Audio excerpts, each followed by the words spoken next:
Heat wave जो ले रही लोगों की जान, इसे घोषित कब किया जाता है? इन दिनों देश के कई हिस्से हीट वेव लू की चपेट में हैं। इस लू के चलते देश के 3 राज्यों में कई लोगों की मौत का दावा किया गया है। जिन राज्यों में ज्यादा मौतें हुई हैं, उनमें उत्तर प्रदेश, बिहार और ओडिशा शामिल हैं। जानलेवा बन चुकी लू सामान्य जनजीवन को बुरी तरह प्रभावित कर रही है। हीट वेव अत्यधिक गर्म मौसम की अवधि है जो आमतौर पर 2 या उससे अधिक दिनों तक रहती है।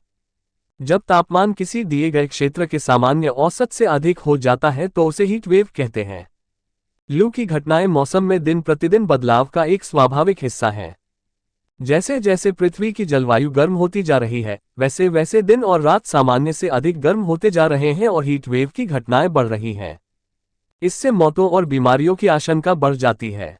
भारत मौसम विज्ञान विभाग (IMD) की परिभाषा के अनुसार, जब मैदानी इलाकों का अधिकतम तापमान 42 डिग्री सेल्सियस तक और पहाड़ी क्षेत्रों का तापमान 32 डिग्री सेल्सियस तक पहुंच जाता है तो लू चलने लगती है। यदि तापमान 47 डिग्री सेल्सियस तक पहुंच जाता है तो ये खतरनाक लू की श्रेणी में कही जाती है। तटीय क्षेत्रों में जब तापमान 37 डिग्री सेल्सियस हो जाता है तो लू चलने लगती है। यह मुख्य रूप से मार्च से जून के दौरान और कुछ दुर्लभ मामलों में जुलाई में भी होती है। भारत में इन गर्म हवाओं का चरम महीना मई है। हीट वेव आमतौर पर मार्च से जून के दौरान उत्तर पश्चिमी भारत, मध्य, पूर्व और उत्तर प्रायद्वीपीय भारत के मैदानी इलाकों में होती है। इसमें पंजाब, हरियाणा, दिल्ली, उत्तर प्रदेश, बिहार, झारखंड, पश्चिम बंगाल, ओडिशा, मध्य प्रदेश, राजस्थान, गुजरात, महाराष्ट्र और कर्नाटक के कुछ हिस्से, आंध्र प्रदेश और तेलंगाना शामिल हैं। कभी कभी ये तमिलनाडु और केरल में भी होता है। गर्म हवाएं मानव और पशु जीवन पर प्रतिकूल प्रभाव डालती हैं। हालांकि मई के महीने में मुख्य रूप से राजस्थान और विदर्भ क्षेत्र में अधिकतम तापमान 45 डिग्री सेल्सियस से अधिक देखा गया। भारत मौसम विज्ञान विभाग (IMD) के मुताबिक हीट वेव के स्वास्थ्य प्रभावों में आमतौर पर पानी की कमी, डिहाइड्रेशन, ऐंठन, उष्माघात आदि शामिल होते हैं। 39 डिग्री सेल्सियस से कम बुखार, सूजन और बेहोशी आमतौर पर ऐंठन के लक्षण होते हैं।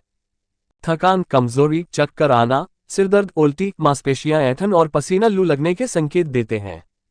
उष्माघात के लक्षणों में शरीर का तापमान 40 डिग्री सेल्सियस या उससे अधिक, दौरे या कोमा शामिल है। यह एक घातक स्थिति मानी जाती। कई रिपोर्ट्स में लू के चलते देश के 3 राज्यों में 100 से ज्यादा लोगों की मौत का दावा किया गया है। जिन राज्यों में ये मौतें हुई हैं, उनमें उत्तर प्रदेश, बिहार और ओडिशा शामिल हैं। बिहार में लू के चलते 45 और ओडिशा में 20 लोगों की मौत की खबर है, लेकिन इनकी आधिकारिक पुष्टि नहीं की गई है। डॉक्टर रेखा सिंह ने बताया कि जिन लोगों की मौत हुई है, वह पहले से बीमार थे और गर्मी और लू के चलते उनकी बीमारी गंभीर हो गई, जो उनकी मौत का कारण बनी। गर्मी को देखते हुए विभिन्न महीनों के दौरान भारत में पारा के बढ़ने से पिछले कुछ वर्षों में कई रिकॉर्ड टूट गए हैं। 2016, 2009, 2017, 2010 और 2022 भारत में रिकॉर्ड किए गए सभी 5 सबसे गर्म वर्ष पिछले 15 वर्षों में थे। IMD ने कहा कि 15 सबसे गर्म वर्षों में से 11 वर्ष 2008 से 2024 के बीच ही दर्ज किए गए। 2010 से अनुमानित 6,500 लोग गर्मी से संबंधित बीमारियों से मर चुके हैं। IMD के अनुसार 2023 में 29.5 डिग्री सेल्सियस के अधिकतम तापमान के साथ 1901 के बाद से सबसे गर्म फरवरी देखी गई।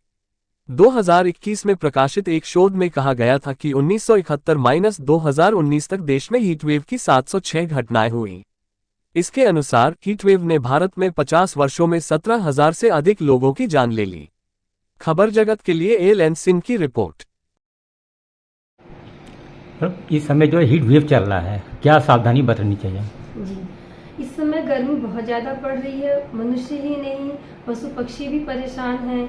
और यदि हम लोग अपने शरीर में कुछ बचाव करके चलें, गर्मी का बचाव करके रखें, तो हम इस गर्मी से बच सकते हैं।